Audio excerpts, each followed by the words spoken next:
नाजिया शाकिर तंजीम निशात जमात लवारी शरीफ मरकज़ निशात तरफ़ान निशात ज़िले नौशेरा फ़िरोज़ जो पहिरियों दौरो बराए तंजीमी साल 2021-22 मरकज़ी सदर मोहम्मद सलीम साहिल जोणे जो जी सदारत में थी गुज़रियो, जंहिंजी कार्रवाई मरकज़ी जॉइंट सेक्रेटरी बशीरुद्दीन जोणे जो हलाई।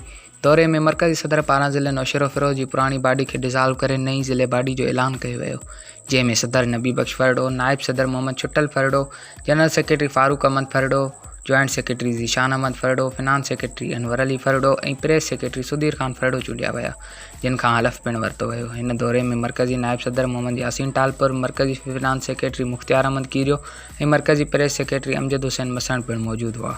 नई बाडीअ जे ऐलान ऐं हलफ़ बिरादरी खां पोइ ज़िले नौशेरा फ़िरोज़ जे यूनिटनि, उते जे मेंबरनि ऐं ज़िले जी सूरतहाल जो तफ़सीली जाइज़ो वरितो वियो, जंहिं दौरान नए उहिदेदारनि ऐं मरकज़ी नुमाइंदनि पंहिंजा इज़हार ख़्याल पेश कया। आख़िर में मरकज़ी सदर मोहम्मद सलीम साहिल जोणे जो पंहिंजी सदारती ख़िताब में चयो त निशात नौजवाननि जे बहितर मुस्तक़बिल जी ख़्वाहिश रखे थी ऐं उन मक़सद लाइ जी जान सां चाखोड़े थी।